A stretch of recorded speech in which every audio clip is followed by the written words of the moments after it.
So one of the important aspects of trapping is what do you do with your fur after you catch it? What do you do with your animals after you catch it?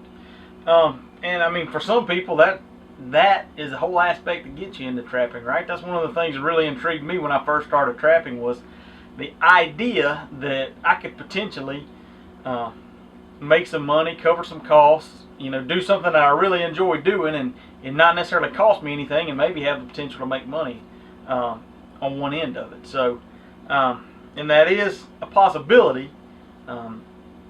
Just don't go into it thinking that you're going to quit your day job, or that you can become a millionaire trapping, because that's a tough life. That's a tough way to go about it. But anyway, basically, if you're trapping in fur season, if you're trapping in the wintertime, honestly, the way I feel about it is it's our responsibility to get as much use out of these animals as possible, right? And that's the whole reason trapping season is in the winter. Trapping season is when fur is prime, so that we can harvest the animals, get a good use out of them, and it's before any, it's during the breeding season, so the young of the year are big enough and old enough to fend for themselves, and there's no young yet. So that's the whole purpose of trapping, fur trapping, winter trapping. And there are several options so far as what to do with your fur if you want to sell it. And so I'm going to kind of outline several of those options here, because if you're not familiar with the industry, if you're just getting into it, that can be a tough thing to figure out. And so first off, there are a couple of different ways that you can sell your fur or your animals that you catch. So one of the ways that you can sell them is what's kind of sometimes called in the round, or it's selling the whole animal. So you catch a coon, beaver, fox, bobcat, whatever, and you either put it in the freezer and freeze it whole, or you have somebody local that you can take it to and they'll buy it from you right there. So that's one option, is you can just that's basically the easiest option for the trapper, because you don't have any extra work into it. But you're going to get the least amount of value out of that fur, because whoever buys that fur has to then skin the animal, flesh and stretch the animal, and then sell it. So they got to make money on all of that. So that's the easiest for you, but that's the least amount of money that you're going to get from that fur, or could potentially get. The next option is kind of a mid-grade, but it's skinning the animal, but not necessarily fleshing or stretching. So that's a little bit easier. You're just skinning the animal, throw it in the freezer, and then take it to your fur buyer, whoever that may be, wherever that may be. So it's a little bit easier on the trapper. You have to skin the animal. You got to store the hides, but then there again, somebody else has got to finish that hide. So a little bit easier. You're still not getting the most money out of your fur. Then the last option is to stretch and dry your fur, and so that's what these furs are here. There's a couple different methods, but stretching and drying, fleshing, is when you skin that animal, you have to take all of the meat and fat off of that hide. You want anything that could rot off of that hide. Then what you're going to do is you're going to stretch it. So you use some form of board like this and stretch the hide over this board. You don't want to stretch it too tight, but you want to kind of get it snug. You don't want to stretch it to where you may lessen the fur quality. Because there's only so many hairs in a certain section of fur. So in a lot of instances, larger hides bring more money. So some people are inclined to stretch their hides farther, but they're making the fur look weaker. And because when buyers are looking at buying, they're looking at that fur quality. They're looking at a lot of times the thickness of that fur. So it's a fine line there between stretching enough that you're getting your good, the full length out of that animal, but not overstretching the hide. But that's, you would stretch it on a board like this or some wire stretcher, and then you're going to leave it there for a certain time period until it gets kind of papery, and then it's dried. And And like I said, it's kind of like some of these furs I've got here. Now it's not tanned. You know, that's what a lot of people, they'll see these, or they'll, you know, you talk about selling fur. Oh, how do you tan it? But there's no actual tanning involved.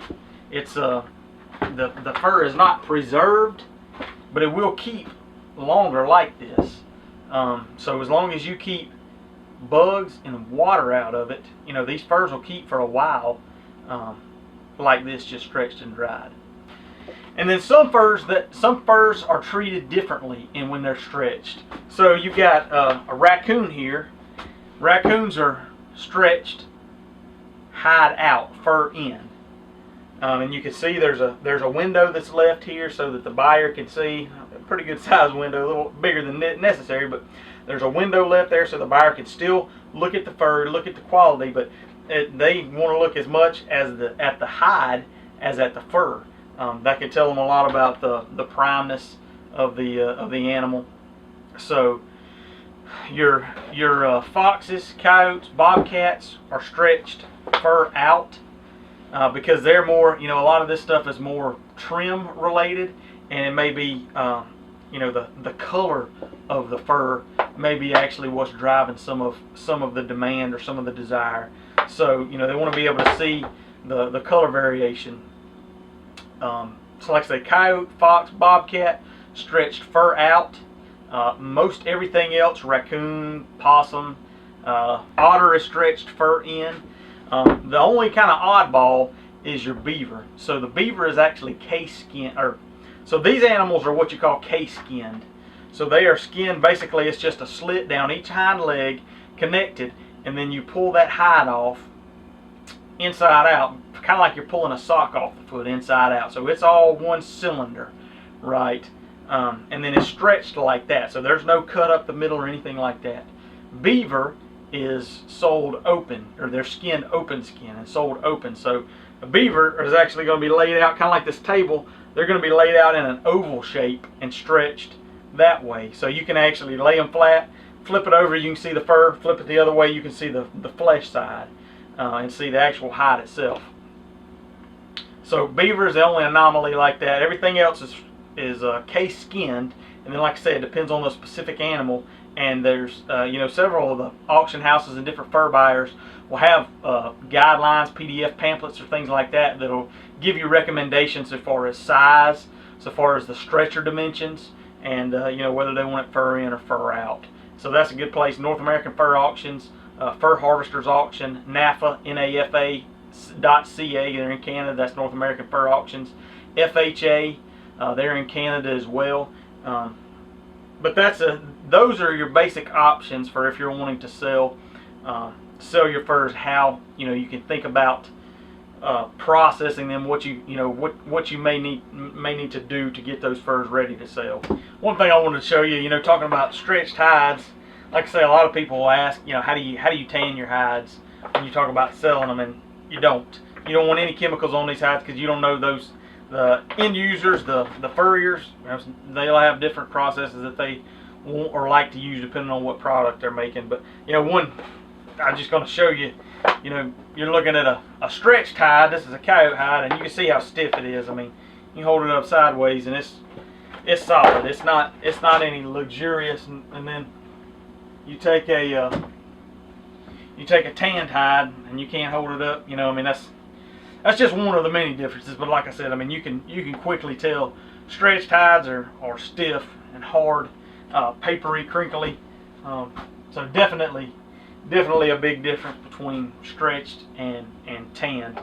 But like I said, the stretched, they will keep a while. You gotta make sure that you're keep them away from water, keep them away from bugs, which is two hard things to do in the South. And if you're interested, there is a article on a website called trappingtoday.com. I found it last year. I'll link to it. But it's an article about long-term fur storage and what your best options are as far as, you know, if you're trying to play the market and, you know, this year's market's down, you're going to try to wait and want to see if next year's market's any better. What are the best ways to store your furs to keep them intact and keep them in good condition so that you don't lose any value when, you know, over the summer or over the winter, over a year or two as you're waiting out that fur market. So that's a tough call. You never know what the market's going to do, and I wouldn't necessarily advise anybody to go holding over fur hoping for a better market. But that's your own call depending on your situation and what the market dictates and your ability to store however much fur you got. So anyway, hope that's helpful.